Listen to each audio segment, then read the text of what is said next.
టీవీలో గట్రా వస్తూ ఉంటుంది, చాలా ఉద్యోగంగా ఆయన చెప్తారు. ఆయన చర్చిలో కరెక్ట్గా 9కి విపరీతమైన వరద వస్తే మోటార్ సైకిళ్ళు ప్రజలు రైతు బయటపడ్డారు, కానీ చాలామంది తమ వాహనాలని కోల్పోయారు, వరదల్లో కొట్టుకుపోయారు. చాలా విపరీతమైన పరిస్థితి. ఇప్పటికీ అక్కడ కుదురుపట్టలేదంటే ఇది ఇక్కడ జరిగితే మరొక గాథ కాకినాడ జిల్లా పిఠాపురం ఏలేరు కాలం వచ్చి మొత్తం అదంతా ఉంచేసి నిన్ననే ఆ జగన్ గారు వెళ్ళి ఆ ప్రాంతాన్ని పరిశీలన చేసి అనాథులను ఓదార్చి ప్రభుత్వం నుంచి తగు సహాయం అందునట్లుగా నా వంతు పోరాటం నేను చేస్తానని ఆ ప్రజలకి మాట ఇచ్చి వచ్చారు. ఇప్పటికే సుమారుగా 80,000 హెక్టార్లలో పెట్టి వరి పొలాలు నేటికొడిగి సర్వనాశనం అయిపోయాయి. మీకు కూడా ఈ ప్రాంతం అంతా ఈ సంవత్సరం ఓడడానికి అవకాశం లేకుండా ముంపిరి బాధలు పడ్డాయి. సారవ పంటలేదు, ప్రభు కరుణిస్తే దావా పంటకి మాత్రమే మనం ఓడగలం. ఇలాంటి పరిస్థితులు సంభవిస్తే రానున్న దినాల్లో ఏమొస్తుందో చెప్పండి? కరువు వేస్తామంటుంది. కరువు వచ్చే పరిస్థితులు ఉంటాయనే సంగతిని జ్ఞాపకం. ఎందుకు కరువు వస్తుంది? ఎందుకు వర్షాలు ప్రకృతి వైపరీత్యాలు ఈ సృష్టిని సృష్టించినటువంటి ఆ సృష్టికర్తని దేవుడు ఎందుకు సృష్టిని ప్రకోక్షానికి ఆయన గురి చేస్తున్నాడు, సృష్టికి ఆజ్ఞాపిస్తున్నాడంటే మానవుడిని తన స్వాధీనంలోనికి తెచ్చుకోవడానికి దేవుని సన్నిధిలో లేకపోతే దేవుని చేతిలో ఉన్న ఒకే ఒక ఆయుధము ఆయన నోటి మాట ద్వారా కలిగిన ఈ సృష్టికి ఆయన ఆజ్ఞయిస్తే ఈ సృష్టి ఆయన ఆజ్ఞను తూచా తప్పకుండా పాటిస్తానంతే. తుఫానా రేగు అంటే, తుఫానా ఆగు అంటే ఆగింది. మీకు తెలుసు కదా, యోనా కాలంలో యోనా చేసి తప్పిదానికి దేవుని మాట వినక నినివేకి వెళ్ళమంటే తర్షీషుకు వెళుతూ ఉంటే సముద్రంలో ఉండగా ఏమొచ్చి చెప్పండి? ఇప్పుడు ఈ ప్రకృతి వైపరీత్యాలు ఇవన్నీ కరువులు రావడానికి కారణము మనుషులు దేవుని మాట వినట్లేదు, దేవుని గద్దింపుకు లోబడట్లేదు. దేవుని గద్దింపుకు మనిషి లోబడట్లేదు. దేవుని మాటకు లోబడినప్పుడు, దేవుని గద్దింపుకు మనిషి లోబడినప్పుడు దేవుడు ఏది చెయ్యాలో అదే చేస్తాడు. ఇంకొకసారి ఆయన ఆకాశాన్ని ఇత్తడివలను భూమిని ఇనుములను చేస్తాడన్నాడు, అంటే వర్షాన్ని కురిపించనన్నాడు. గత ఆదివారం పాఠంలో ఆ కరువు ఎందుకు వచ్చింది?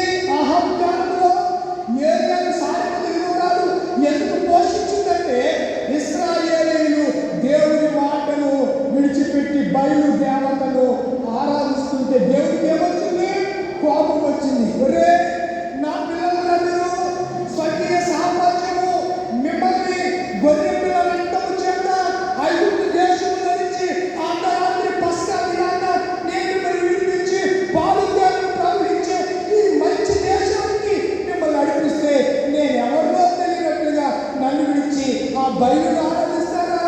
ఆ మూగ దేవతను మీరు ఆరాధిస్తారని చెప్పి దేవుడు ఆకాశము భూమి మీద వర్షము కురుకుంటుగా కానీ దేవుడు ఆజ్ఞాపిస్తే ఎన్ని సంవత్సరాలు చెప్పండి?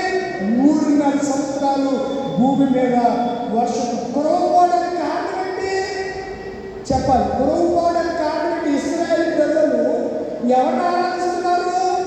బయలు దేవతను ఆరాధిస్తున్నారు. అందుకని మీరు ఎలా ఉంటుంది కాదు, మీరు యెహోవా దేవుడైతే యెహోవాను అనుసరించండి. యెహోవా దేవుడైతే యెహోవాను, బయలు దేవత అయితే ఎక్కడట్టు 2 తలంపుల మధ్య మీరు ఎంతకాలం తడబడతారని ఏలియా ఏం చేశాడు చెప్పండి? ఏం చేశాడు? నిజమైన దేవుడు ఎవరో నిరూపించాడు. ఆ దినాన్న బయలు దేవత యాజకులు అందరూ ఏం చేయబడ్డారు? హతము చేయబడ్డారు. ఒకే బండ మీద 450 మంది బయలు యాజకులు హతులైపోయారు, కత్తితో నరకబడ్డారు. రాజుల మొదటి గ్రంథము 17వ అధ్యాయము 18వ అధ్యాయం ఇంటి దగ్గరికి వెళ్ళి చూస్తే నేను చెప్పు మాటలన్నీ అక్కడ కనబడుతూ ఉంటాయి. ఇది నాన్న మన పాఠాలు మనము ఈ చదవని లేఖనాన్ని పరిశీలన చేస్తే మీరు ఆలోచించాలి.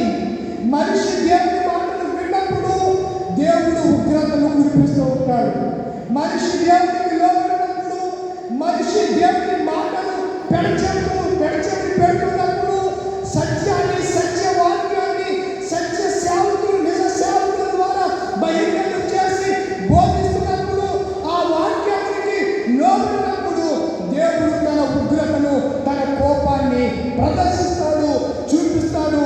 అలాంటి పరిస్థితుల్లో కరువు రావచ్చు, ప్రళయం రావచ్చు, మేబీ ఏదైనా జరగవచ్చు. దేవుడు ఏది అనుకుంటే అది జరుగుతుంది. ఒక దినాన్న మహాచక్రవర్తి కింగ్ డేవిడ్, దావీదు ఇశ్రాయేలు యొక్క జనసంఖ్యను లెక్కించాలనుకున్నాడు. అపవాది అలా ప్రేరేపించింది. ఇంతమంది ఉన్నారన్న ఎక్కడ, ఇంత సైన్యం ఉందా, ఇంకెంతమంది ఉన్నారు, ఆ రథాన్ని పరిగెట్టించగలిగిన వారు ఎంతమంది ఉన్నారు, ఈటెని విసరగలిగిన వారు ఎంతమంది ఉన్నారు, వెంట్రుక వాసులో ఉన్నటువంటి వెంట్రుకలకు మీదకు కూడా గురి చూసి బాణాలు, విల్లులు విసరగలిగిన వాళ్ళు, గురి పెట్టి కొట్టగలిగిన వాళ్ళు ఎంతమంది ఉన్నారు లెక్క పెట్టని యోబు అనేటువంటి సైన్యాధిపతికి ఆజ్ఞాపించాడు. అయ్యా రాజా, పని చేయకూడదు అని చెప్పిన వెనుక చేస్తే దేవుడి శిక్ష వస్తే ఆ దినాన్న ఇశ్రాయేలీయులు 70,000 మంది చనిపోయారు. 70,000 మంది చనిపోయారు. అంటే దేవుని మాట మనకు చాలాసార్లు తెలుసుకోలేకపోతున్నాం, గ్రహించలేకపోతున్నాం. అప్పుడు ఇలాంటి పరిణామాలు సంభవిస్తూ ఉంటాయి. యోబు మహాభక్తుడే, కూషు దేశంలో అతనికి భక్తిపరుడు, ఒకడు లేని తండ్రి అయిన దేవుడే. ఆ దూతలు అనేటువంటి పడిపోయిన దూతలు ఎదుటను, ఆ లూసిఫర్ ఎదుటను యోబు గురించి సాక్షి చెప్పాడు. యోబు భక్తిపరుడు ఎవరైనా ఉన్నాడా అని అడిగినట్లుగా మనం చూస్తూ ఉన్నాం. అయితే ఆయనకి శ్రమలు వచ్చాయి. ఎందుకు కొన్నిసార్లు మనిషికి శ్రమలు ఎందుకు వస్తాయంటే, దేవుడు కొన్నిసార్లు మన విశ్వాసాన్ని పరీక్షించడానికి, మనం నిలబడతామా లేదని పరీక్షించడానికి వస్తాయి. ఒకసారి అబ్రహాం కూడా పరీక్ష వచ్చింది, కరువు వచ్చింది. అప్పుడు ఎక్కడికి వెళ్ళాడు చూడండి, ఐగుప్తు దేశానికి అబీమెలెకు అనే రాజు దగ్గరికి వెళ్ళాడు. వెళితే వాడు ఆ అబీమెలెకు రాజు శారా అందాన్ని చూసి ఆమె తెచ్చుకుని తన ఇంట్లో పెట్టుకున్నాడు. ఎవరిని? శారాని పెట్టుకుంటే ఆ కారణం చేత అబీమెలెకు రాజు ఇంట్లో అందరికీ ఏమొచ్చింది? వ్యాధి వచ్చింది. అందరి గర్భాలు మూయబడ్డాయి. ఏ ప్రభావం, కొనదాకా పని 3 పువ్వులారికి ఆగిపోయి ఉండేది, ఇప్పుడే ఎలా అయిపోయింది, ఏంటి పరిస్థితి అని అనుకుంటే కారణం గ్రహించాడు. దేవుని మాట అతడు విన్నాడు. ఇదంతా రావడానికి కారణము నీతిమంతుడైన అబ్రహాము వారిని తీసుకొచ్చి నా ఇంట్లో పెట్టుకున్నాను. ఆమె ముట్టలేదు, పెట్టుకున్నాడు. అదే ఈ శ్రమలకు, ఈ కష్టాలకి, ఈ కష్టాల కళలకి కారణమని గ్రహించాడు. అబ్రహాము గురించి, ఏమయ్యా నువ్వేం చేసింది ఏమన్నా బాగుందా, ఇలా చేస్తావా, నీ కోపం తుట్టుకోవాలని తీసుకోవచ్చు కదా అంటే అబ్రహాము చెప్పాడు, ఈ చోట మనుషులు చాలా దుర్మార్గులు, ఆమె నేను నా చెయ్యని చెప్పకపోతే ముందు నన్ను ఏం చేస్తారని చెప్పి నేను అలా చెప్పాలని చెప్పి అబీమెలెకుతో చెప్తే, అబీమెలెకు తన భార్యమైన ఆ శారాను అబ్రహాం పంపిస్తే అబ్రహాము ఆ దినాల్లో వాళ్ళందరి కొరకు ప్రార్థన చేస్తే మరలా అబీమెలెకు ఇంట్లో ఏం జరిగాయి? గొప్ప కార్యాలు జరిగాయి. కనుక దేవుడి యొక్క చిత్తము, దేవుడి ఉద్దేశం ఏమిటో మనం గ్రహించాలని నేను మనం చేస్తున్నాను. ఇశ్రాయేలు ఎన్ని గోత్రాలు చెప్పాలి? 12 గోత్రాలు. 12 గోత్రం ఏంటి? 12 గోత్రాలు ఎవరు? మన ఆదివారం ఉన్నారు కదండి, ఇలా సరిచేయడానికి చెప్తున్నాను. 12 గోత్రకర్త ఎవరు? లేవియా. మరి అలాగే చెప్పారు కాబట్టి మీరు లేవి అంటారు. అంటే దాని చెప్పారు 12 వాడు ఎవరు? సాల్మోను గారు ఎవరు? యాకోబుకి 12 మంది కొడుకులు. 12 వాడు ఎవరు? బెన్యామీను. 12 వాడు లేవి అంటే మీరు తింటే ఆ 12 వాడు లేవి అంటే మీరు లేవి అంటారు. కూడా అది చెప్తున్నారు. 12 వాడు ఎవరు? బెన్యామీను. 11 వాడు యోసేపు. వీళ్ళందరూ ఎవరు కుమారుడు? రాహేలు కుమారుడు. రాహేలు దాసి అయిన బిల్హా కుమారుడు కూడా ఇద్దరు ఉన్నారు, మొత్తం నలుగురు. లేయా కుమారుడు ఎంతమంది? మొత్తం 8 ఆమె కన్నది 6. తన దాసి అయిన బిల్హా కన్నది 2. 8 + 4 మొత్తం ఎంతమంది? 12 మంది. ఇప్పుడు మూడోవాడు లేవి. ఎన్నోవాడు లేవి? లేవి యాజకుడు కదా, యాజకుడు గోత్రమైన లేవి గోత్రం ఎన్నో గోత్రం? ఒకసారి బైబిల్ తీయండి, కొన్ని విషయాలు ఈ గద్దింపు గురించి కొన్ని సంగతులు మీతో చెప్పాలని నేను ఆశపడుతున్నాను. చూడండి, లేవి అన్న హక్కు కలిగిన వాడు.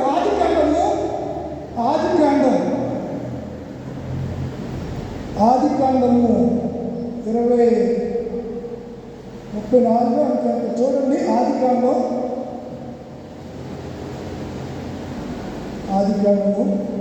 యెహోవా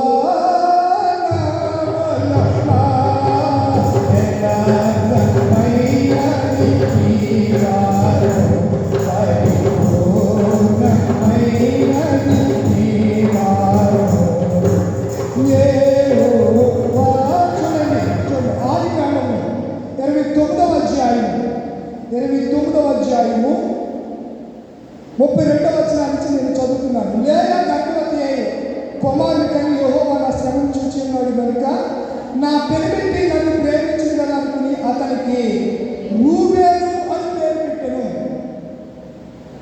ఇశ్రాయేలు అనే యాకోబు పెద్ద కొడుకు పేరేంటి? రూబేను. రెండవసారి 33వ వచనం, ఆమె మరలా గర్భవతి కుమారుని కని నన్ను ద్వేషించబడిందని సంగతి యెహోవా విన్నాడు కనుక ఇతనికి కూడా నాకు దయచేసినని అతనికి సిమియోను అని పేరు పెట్టెను. 2వ కొడుకు. 3వ కొడుకు, ఆమె మరలా గర్భవతి కుమారుని కని కొరకు ఈసారి నా పెరిగి నాతో హత్తుకొని ఉండునని అతనికి 3 కుమారులు కంటననుకుని అతనికి అందుచేత అతనికి లేవి అని పేరు పెట్టింది. ఇప్పుడు లేవి ఎవడు? 3వ కొడుకు, 12వ కొడుకు కాదు. ఎన్నవాడు? 3వ కొడుకు. చాలా జాగ్రత్తగా వాక్యం అండి. ఈ 3వ కొడుకు ఏంటంటే లేవి గోత్రాన్ని దేవుడు యాజకుల కొరకు ఏర్పాటు చేస్తున్నాడు. అందులో అమ్రాము కుటుంబీకుల్లో అహరోనుని ప్రధాన యాజకుడిగా ఏర్పాటు చేస్తున్నాడు. తన తమ్ముడైనటువంటి మోషేను ప్రవక్తగా ఏర్పాటు చేస్తున్నాడు. మోషే అహరోనుల అక్క అయినటువంటి మిర్యామును ప్రవక్తగా దేవుడు ఏర్పాటు చేస్తున్నాడు. దేవుడు నామమున మహిమ కలుగును గాక. ఆమేన్. ఒకే ఇంటిలో 3 ఉన్నారు. ఒక ఆయన చెప్పండి యాజకుడు, మరొక ఆయన ప్రవక్త, మరొక స్త్రీ. ఎవరామె? మిర్యాము ప్రవక్తి. ఇశ్రాయేలీయుల సముద్రం దాటిన వెంటనే పాట పాడినటువంటి గాన కోకిల అని చెప్పొచ్చు. ఆమె గాయత్రి. ఏ పాట పాడిందామె? నిర్మకాండము 15వ అధ్యాయం ఉంటుంది. యెహోవాను గానము చేసెదము ఏకముగా మనకు రక్షకుడాయనే ఆయన మహిమ పాడెదము యెహోవాను చాలండి. ఆమె తప్పులు తీసుకుని కంచెలు తీసుకుని ఆమె పాడుతుంటే స్త్రీలందరూ ఆమెతో గళమెత్తి పాటలు పాడిన మొట్టమొదటి గాయకురాలు, బైబిల్లో ఉన్న మొట్టమొదటి గాయకురాలు అని చెప్పండి, మిరియాం. ప్రభునందు ప్రియమైన దేవుని పిల్లలు, మరి ఆలోచన చేస్తే చూడండి, లోతు కూడా ఈ విషయం గ్రహించాలి. లోతు అబ్రహాము తమ్ముడు అవుతాడు. ఏమవుతాడు చెప్పండి? కొడుకు అవుతాడు. అబ్రహాము తమ్ముడు కొడుకే లోతు. మీరు చూస్తే చూడండి, ఆదికాండము 11వ అధ్యాయం. ఆదికాండము 11వ అధ్యాయం. ఆదికాండము 11వ అధ్యాయం నోట్ చేసుకోండి. 11:27. తెరాహు వంశావళిది. తెరాహు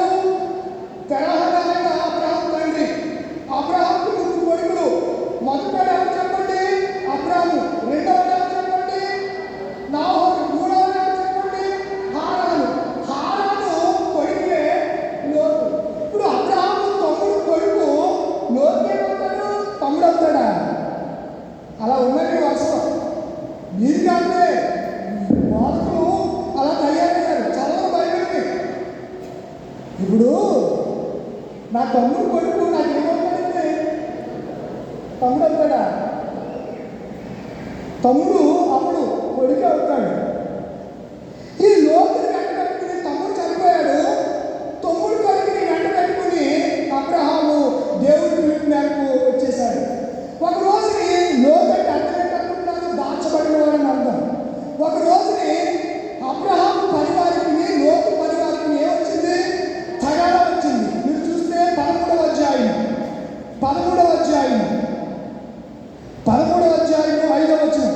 అబ్రహాము కూడా వెళ్ళి లోతును గొర్రెలను గొడ్లు గుడారములు ఉండేది కనుక వారు కలిసి నివసించినట్టు ఆ ప్రదేశం చాలా. ఎందుకంటే వారి ఆస్తి వారిని కలిసి నివసింపలేనంత ఇష్టం. అప్పుడు అబ్రహాము పశువుల కాపరులకు లోతు పశువుల కాపరులకు కలహము పుట్టింది, గొడవ వచ్చేసింది వీళ్ళకి. అప్పుడు అబ్రహాము ఎవరైనా లోతుకి వెళ్ళి ఆ సోయాలో ఉండు, ఆ సొదొమలో ఉండని అబ్రహాము చెప్పలేదు. ఈ వ్యవసాయంలోనే లేచి చూశాడు. చూడండి 10వ వచనం 13:10. లోతు కన్నులెత్తి యోర్దాను ప్రాంతమంతటిని చూచాను. ఏం చూశాడు? యోర్దాను ప్రాంతం. ఆ ప్రాంతం పేరున్నప్పుడు యెహోవా సొదొమ కుమారుని పట్టణం నాశనం చేయకొరకు సోయాకు వచ్చి వరకు యెహోవా తోటలను ఐగుప్తు దేశంలో ఫలభరితమైనటువంటి నీరుబారు దేశం.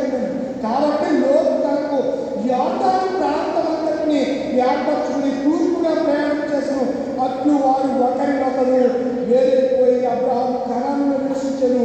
లోతు ఆ మైదాన ప్రాంతంలో ఈ సొదొమ కుమారా అనే పట్టణాన్ని లోతు అబ్రహాము ఇవ్వలేదు. ఎవరు కావాలని అడిగారు? ఒరే అబ్బాయి, నీ కావాలి నా కావాలి గొడవ వచ్చింది, నేను రేపు అనుకున్నాను, రేపు నరుకుంటానా, ఇంకా మనం ఇలా కలుసుకుంటే బాగోలేదు. నీ మంట నీకు ఇష్టమైనటువంటి పశువులు గొడ్లు గొర్రెలు ఉన్నాయి, నాకు ఉన్నాయి కనుక నువ్వు ఈ భూభాగం పోవాలనుకుంటే నువ్వు నీకు ఏ మంట ఇవ్వాలనుకుంటున్నావో వెళ్ళంటే అలాగే పెదనాన్నని చెప్పి లేచి చూశాడు. చూస్తే మన ఓడికి ఏం కనపడుతుంది? యోర్దాను ప్రాంతం అంతా వాడే కోరుకు వెళ్ళిపోయాడండి. అబ్రహాము ఇచ్చి వెళ్ళిపోయాడు. అబ్రహాము పంపితే వెళ్ళిపోయాడు. ఎందుకంటే అబ్రహాము దేవుని స్నేహితుడు. ఒకవేళ అబ్రహాము పంపాలనుకుంటే దేవుని యొక్క నా తమ్ముడు పడిపోయినటువంటి లోతు గురించి వేరుగా ఉండాలనుకుంటున్నాడు. ప్రభువా, ఏ ప్రాంతానికి పంపమంటావు అని అబ్రహాము దేవుడు అడిగేవాడు.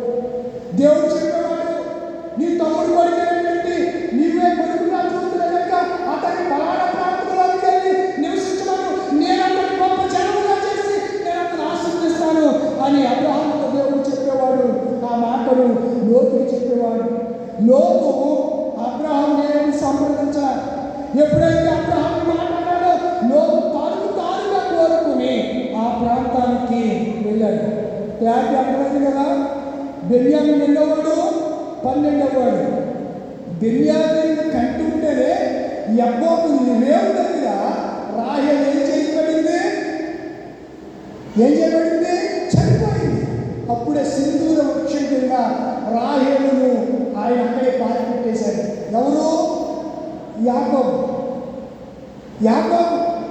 ప్రియులారా, యాకోబు కొడుకు 12 మందిలో ప్రియులారా ఈ 12 వాడు బెన్యామీను అయితే 11వ వాడు యోసేపు.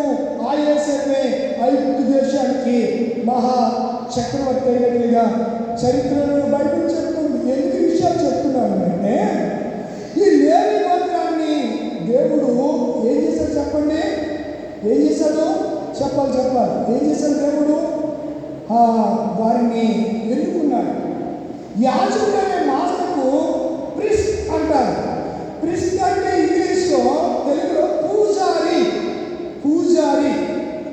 పూజారి అంటే కాలక్రమంగా వచ్చే ఒక గోత్రం లేవి గోత్రం. కాలక్రమంగా వచ్చినప్పుడు యాజకుడు లేరు. ఎవరున్నారు? ఇప్పుడు కొత్త నిబంధన కాలంలో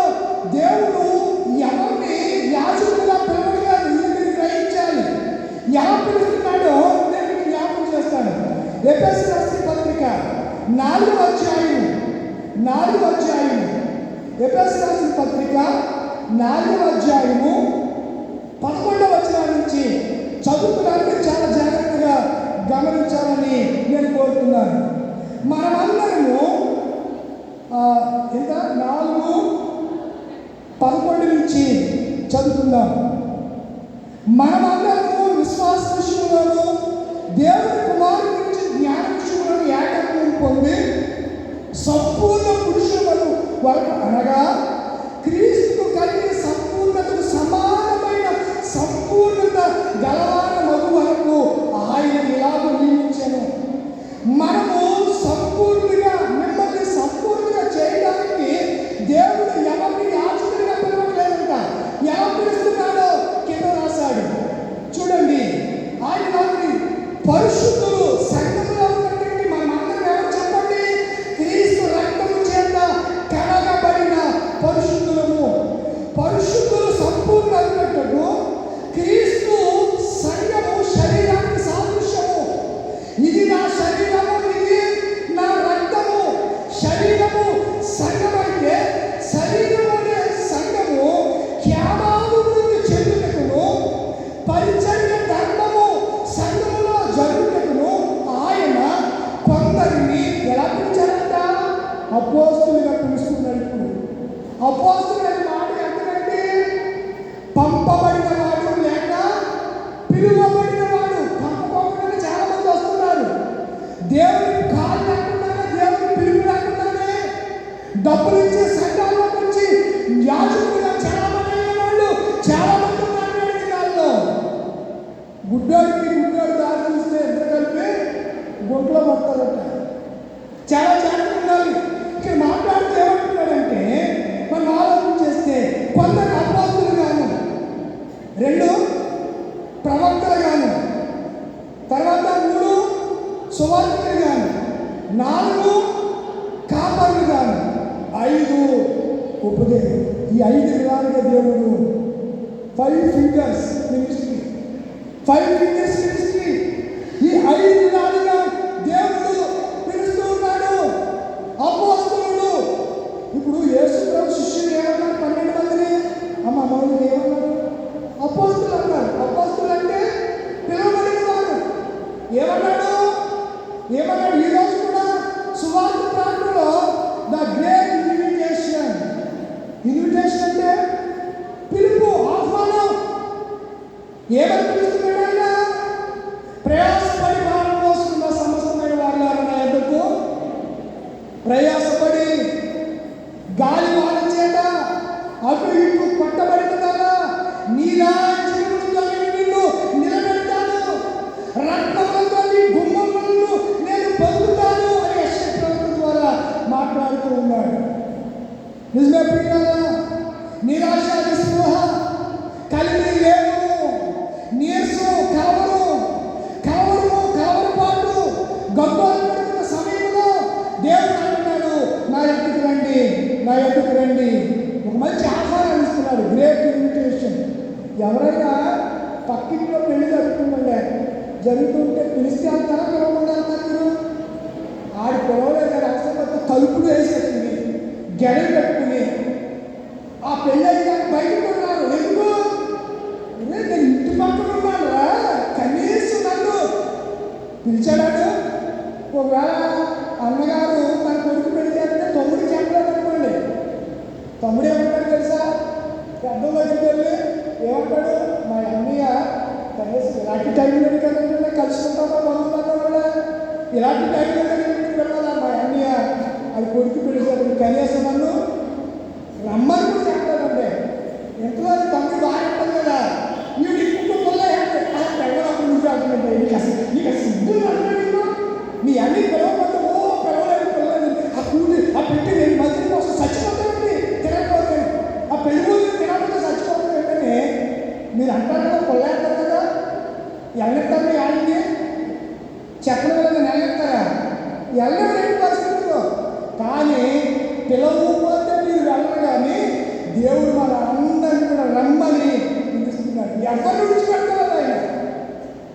అందరినీ ప్రయాసపడి భారం మోసుకున్న సమస్తమైన వారులారా రండి, నా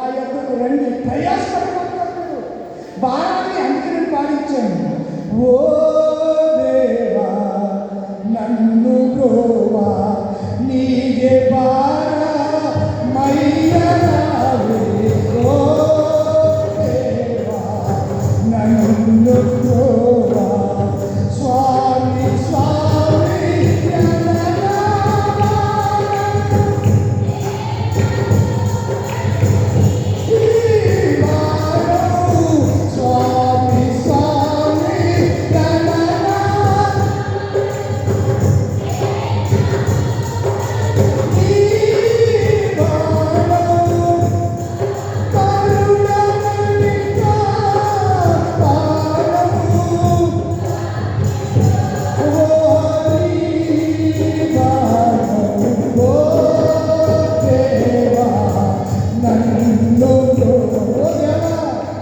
నన్ను బ్రోవయ్యా నీ భారాన్ని మోయలేకపోతున్నాను, ఈ భారాన్ని భరించలేకపోతున్నాను, ఈ అప్పులు భావించాలి. నాకు నిద్ర దూరమైపోయింది, నా పిల్లలు నా మాట వినట్లేదు, నా హృదయానికి సంతోషం లేదు, నా మనసులో శాంతి లేదు, సమాధానం లేదు. ఈ బరువును ఈ కాడిని నేను మోయలేకపోతున్నానని విసిగి వేసారిపోయావా? ఈ దినాన్న దేవుడు నిన్ను పిలుస్తూ ఉన్నాడు, నా యొద్దకు రమ్మని పిలుస్తున్నాడు. అలా ఇశ్రాయేలుని పిలిచాడు, ఇశ్రాయేలు బాలుడై ఉండగానే నీ యొద్దకు పిలిచాడు, బెన్యామీనుని బాలుడై ఉండగానే నీ యొద్దకు పిలిచాడు. అతనికి నడక నేర్పిన వాడను నేనే, అతనికి నడక నేర్పించిన వాడను నేనే. దేవుడు తన వాక్యం ద్వారా హోషేయ 4:17 చెప్తూ ఉంటాడు. ప్రభునందు నా ప్రియమైన దేవుని పిల్లలారా, మనం ఆలోచన చేస్తే ఇప్పుడు యాజకుడు ప్రీస్ట్ అంటే పూజారి ఉంటారు. చెప్పండి పువ్వు కింద పరిమళమా, ఒక రోజు కింద అందమా, పువ్వు కింద పరిమళమా, ఒక రోజు కింద. పువ్వుకి ఏమంటా చెప్పండి, ఏముంటుంది? పరిమళం ఉంటుంది. మరి అయ్యి పువ్వులే, దానికి ఏముంటుంది? వాటి వాసన చెప్పండి. అవి పువ్వులే, వాటికి పరిమళం ఉంటుందా? సువాసన ఉంటుంది వాటికి? ఏ పువ్వులు ఉంటాయి చెప్పాలి? ఏ పువ్వులకి పరిమళం ఉంటుంది? సృష్టిలో దేవుడు సృష్టించినటువంటి సృష్టిలో అందమైన పువ్వులు ఎన్నో ఉంటాయి. మన భారతదేశంలో ఢిల్లీలో రాష్ట్రపతి ప్రాంగణంలో అశోక వనం ఉంటుంది. ఏ వనం చెప్పండి? అశోక వనం. అందులో తులి పువ్వులు ఉంటాయి. ఏముంటాయి? చాలా సువాసన వెదజల్లే పువ్వులు ఉంటాయి. సంవత్సరానికి కొన్ని పర్యాయాలు సందర్శకులకు చూడడానికి అనిపిస్తూ ఉంటారు. మీరు కాశ్మీర్ వెళ్తే విపరీతమైనటువంటి ఏముంటాయి? గులాబీ తోటలు ఉంటాయి. గులాబీ తోటలు ఉంటాయి.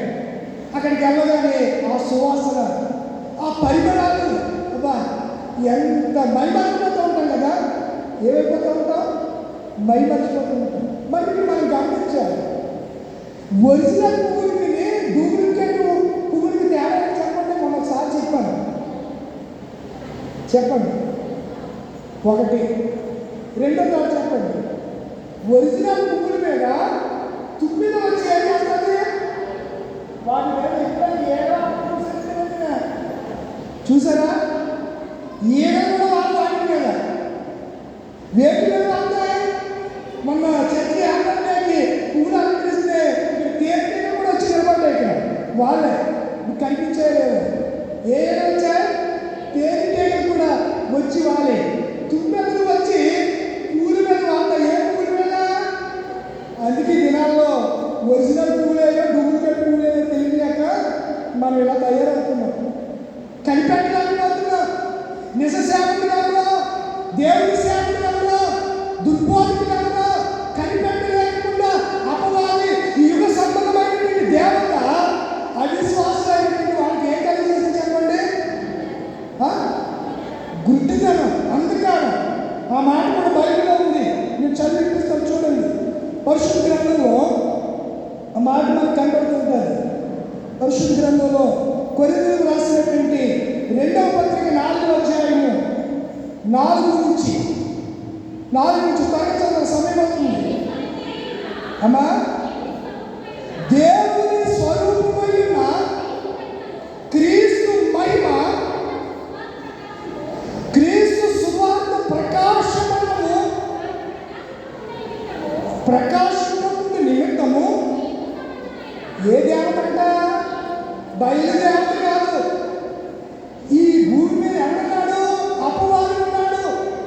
వాడిని కొన్ని పర్యాలు దేవత, యుగ సంబంధమైన దేవత అవిశ్వాసం అంటే అటు ఇటు కాకుండా అంటారు కదా. కొంతమంది అంటారు ఇది మా ఆచారం అండి. ఏంటంట? ఒరే పోతావు, నీ ఆచారం అంట ఉంటే ఈ ఆచారంతోనే ఒకటినన్నా పోతావు అంతే. సత్యం తెలుసుకోకుండానే పోతావు. గాలి సింహాలు ఒకడు ఉన్నాడు బైబిల్లో. గాలి సింహం ఏ సింహాలు? దానియేలు గారు గాలి సింహాలు అపొస్తలుల కార్యాలు 8వ అధ్యాయంలో ఉంటాడు. అతను ఏం చేశాడంటే అద్భుతాలు చేయాలి. పౌలు సేవ దగ్గర పరిశుద్ధాత్మని వరాన్ని కొనుక్కోవాలనుకుంటాడు. పౌరుని పిచ్చుకోవాల్సి వచ్చింది. ఒరే, నువ్వు వాడు మోసపోతలేదు, నీకు అసలే పరిశుద్ధాత్మ అంటే ఎవరో నీకు తెలియదు, నీ ఇష్టానుసారంగా నువ్వు చీకటిలో అంధకారంలో ఉన్నావు, నీ పరిశుద్ధం కాబట్టి ఎప్పటికీ నువ్వు చూపు పొందవు గాక అనగానే అప్పుడు దాకా చక్కగా చూసి పంపించేవాడు ఏమైపోయాడు చెప్పండి? గురుడోడు అయిపోయాడంటే. యుగ సంబంధమైన దేవత అవిశ్వాసమైనటువంటి వారి మరో దేవత గుర్తుదానం కలిగజేస్తున్నారు. ఇప్పుడు యోగు విషయంలో కూడా యోగుకి 3 స్నేహితులు ఉన్నారు. వారి పేరు ఏంటనగా చెప్పండి, వారి పేరు ఏంటి?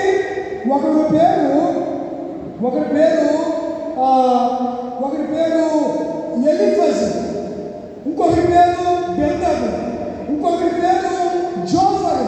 ఎంతమంది స్నేహితులు? మొత్తం 3 స్నేహితులు. యోగుకు కష్టం వచ్చింది. వీళ్ళకి యోగు చేస్తుంటే ఉన్నాడు, వీళ్ళకి అర్థం కాలేదు. వాళ్ళు అనుకుంటున్నారు యోగు దేవుడే గర్తిస్తున్నాడు అని వాళ్ళు అనుకుంటున్నారు.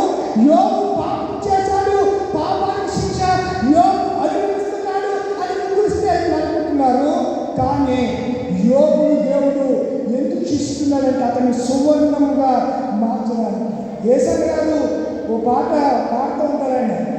శోధింపబడిన మీదట నేను సువర్ణమై మారేదను, నేను వెళ్ళే మార్గము నా యేసుకే తెలియును, నేను వెళ్ళే మార్గము నా యేసుకే తెలియును. శోధింపబడిన మీదట శుద్ధ సువర్ణముగా నేను మారిపోతాను. నా బంగారు దేవుడు అప్పుడు మనం చూసి పరీక్షను నెగ్గిన తర్వాత మనం కూడా దేవుడిని ఏమంటారు చెప్పండి?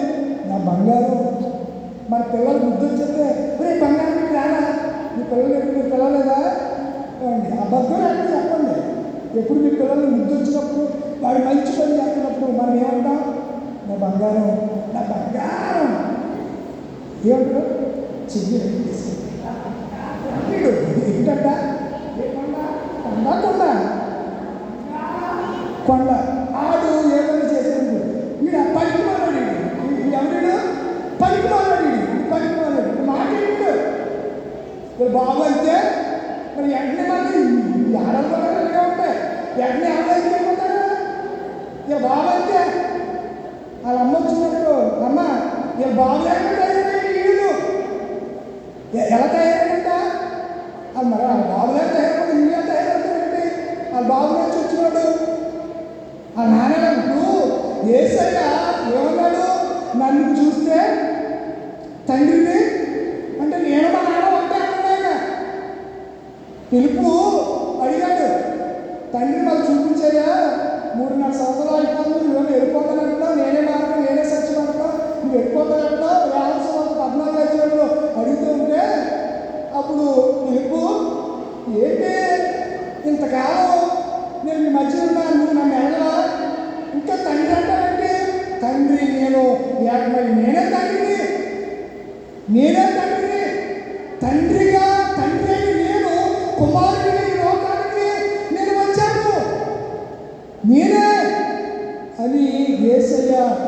పిలుపుతో చెప్పినట్టుగా మన వ్యవహార సువార్తలు మనం చూస్తూ ఉంటాం.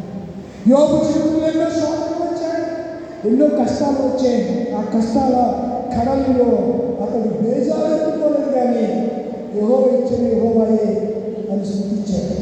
కొన్ని మాటలు మీకు నేను జ్ఞాపకం చేస్తాను, రాసి పెట్టుకోండి. 42వ అధ్యాయంలో కొన్ని మాటలు మనకు కనబడతాయి. ఈ యోబు గ్రంథం బైబిల్లో 42వ పుస్తకం. యోబు అనే మాటకి అర్థం ఏంటనగా దేవుడు తట్టు తిరుగువాడు అని అర్థం. దీన్ని ప్రవచన గ్రంథం అన్నారు, కావ్య గ్రంథం. కావ్య గ్రంథాలు బైబిల్ ఉన్నాయి. సామెతలు, కీర్తనలు, పరమగీతం, యోబు గ్రంథం, ఇవన్నిటిని కూడా కావ్య గ్రంథాలు అంటారు. ప్రవచన గ్రంథాలు అంటే ఇర్మియా, యెషయా, దానియేలు, హోషయి, మీకా, జకర్యా, మలాకి, ఇవన్నీ ప్రవచన గ్రంథాలు అంటారు. ధర్మశాస్త్ర గ్రంథాలు ఉన్నాయి 5: ఆదికాండం, నిర్గమాకాండం, లేవికాండం, సంఖ్యాకాండం, ద్వితీయోపదేశకాండం. ఇలా బైబిల్ విభజన. ఇదేంటి చెప్పండి? బైబిల్ ఇది కావ్య గ్రంథం. ఇది బైబిల్లో 18వ పుస్తకం, 42 అధ్యాయాలు, 1068 వచనాలు ఉన్నాయి. నేను ఇప్పటి వరకు ఒకసారి బైబిల్ పూర్తి చేసిన ఒకసారి చేయకపోతే మీకు మంచి ప్రైజ్ ఇస్తాను. నిజంగా ఇస్తాను, వచ్చి వాళ్ళని తీసుకొస్తాను. బైబిల్ మొత్తం ఆదికాండం నుంచి ప్రకటన గ్రంథంగా చదివేశారా? Very good, God bless you. దేవుడు మిమ్మల్ని ఇంకా సమృద్ధిగా దీవించింది. అందరూ బైబిల్ని, ఎందుకంటే యేసయ్య ఏమన్నాడంటే, నా వాక్యము దివారాత్రులు ధ్యానించేవాడు నన్ను చదివాడు. దేవుడు వాక్యం అలాంటిదంటే తేనె కంటేను జుంట తేనె దారాల కంటే మధురమైంది. అందుకు ఆ మధురం తేనె ఎంత రుచిగా ఉంటుందో అంతకంటే రుచికరమైంది నా యేసయ్య చెప్పినటువంటి మాటలు, వాక్యం. ఇలా యోబుకు స్నేహితులు ఉన్నారు, ఎలీఫజు, బిల్దదు, జోఫరు. ఈ యోబు గురించి యెహెజ్కేలు గ్రంథము 14:14 మనం చూస్తే యోబు వంటి యథార్థవంతుడు ఆ దేశంలో లేడని రాయబడి ఉంటుంది. యోబు యెహెజ్కేలు 14:14, 16:20, యాకోబు 5:11 చదివాం. యాకోబు గ్రంథము, యాకోబు పత్రిక 5:11లో యోబు సహనాన్ని గురించి అక్కడ మాట్లాడినటువంటి విషయాన్ని నేను మీకు జ్ఞాపకం. 5:11లో అమ్మా, సహించిన వారిని యోబు ఏం సహించాడు? శోధన సహించేవాడు ధన్యుడు. యోబు శోధన సహించాడు, శ్రమను సహించాడు, దీర్ఘశాంతంతో సహనం సహించిన వారిని మనం ఏమంటున్నా? ధన్యులు. అమ్మా, ఏదైనా కష్టం వచ్చిందా? విసిగి వేసాడుకోకండి, ఓర్చుకోండి, ఓర్చుకోండి. రేగా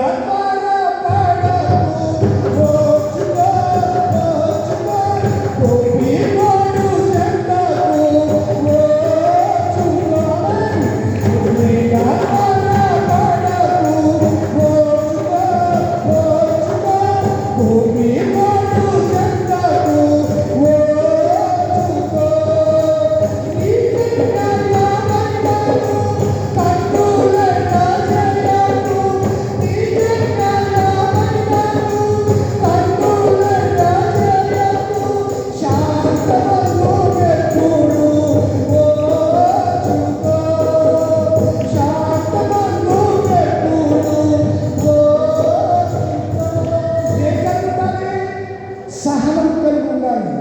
ఈ పాడిన కీర్తన ఎన్నో కీర్తన? సంఘానికి కీర్తన 531 కీర్తన. పాడుకోండి, చాలా బాగుంటుంది. ఎప్పుడైనా కష్టం వచ్చేసి, శ్రమ వచ్చేసి, ఏంటి పరిస్థితి అనుకుంటే రేగకు, మనసా త్వరపడకు, కోపపడకు, దేవుడి మీద అసహించుకోకు, రేగకు, త్వరపడకు, ఊరుకో, ఊరుకో. మన మనసును మనమే ఏం చేసుకోవాలి? అరుచుకోవాలి. తన మనసును స్వాధీనము చేసుకోలేడు. పట్టణానికి ప్రాకారం లేని పొరుగు వంటి వాడికి సాధన ఉందామాట. తన మనసుని స్వాధీనం చేసుకోలేడు. పట్టణానికి ఏమైనా ఇప్పుడు మన మందిరం చుట్టూ ఏమో చెప్పండి, ఇది లేకపోతే మేకలు వస్తాయి, మామూలుగా వస్తున్నాయి మేకలు, కుక్కలు వస్తున్నాయి. ఇంక ఇది లేకపోతే ఏమొచ్చును అన్నీ వచ్చును. ఇది ఉంది కాబట్టి ఏం రావట్లేదు లోపలికి. అలాగే పరిశుద్ధాత్మ కాపుదల మనకి లేకపోతే మనలోకి ఎవడొస్తాడు? ఆడొచ్చేటంటే ఆడొచ్చేసి మన సత్యాన్ని కూడా గ్రహించుకున్నట్టు చేసే పరిస్థితులు ఉంటాయి. కనుక యోగు గురించి మాట్లాడుతూ మనం యోగు సహనుడి గురించి వింటాము కదా.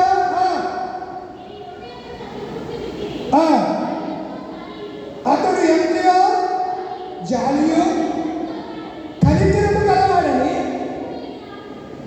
అతడు అన్ని కష్టాలు వస్తే జాలి, ఇంకోటి ఆయన ఏముందంట? కనికరము, సహనం ఉంది. యోగు సహనం గురించి మీరు వింటారు కదా, విన్నారా? యోగు గురించి విన్నారా? కొన్ని రోజులు పడుతుంది ఆయన గురించి, ఆయన చరిత్ర గురించి మనం ధ్యానం చేస్తే. ఆయన ఆ జోకరు ఎలిఫజు వాళ్ళు పలికిన మాటలు. ఇంకొకటి ఉన్నాడు నలుగురు, అంటే ఆ నాలుగోవాడు యోగు స్నేహితుడు కాదు.